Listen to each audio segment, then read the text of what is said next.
So today, let's talk about taxes. I know it's not my favorite topic either, but it's a part of life, and really having a discussion around tax strategies is just important.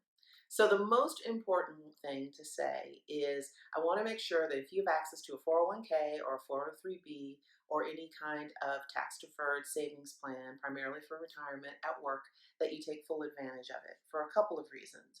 One, that money is taken out pre taxes.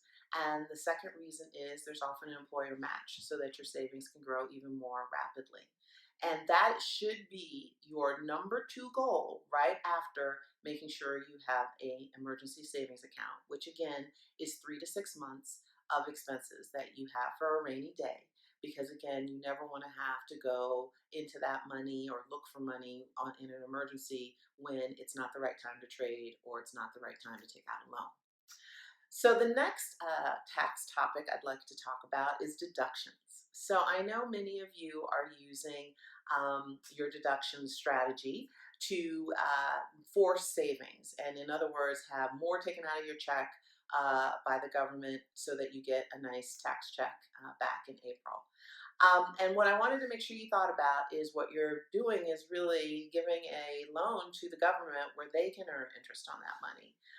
So I would think that you should take a look, either talk to your tax planner or just look at what your refund was last year. And if you're getting a big tax check back, think about increasing your deductions so that you get that money each month.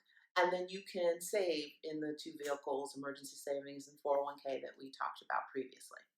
The last thing I wanted to talk about is a topic that isn't discussed much, and that's the opportunity for charitable giving. You can deduct those monies that you give to a qualified charity from your taxes as well.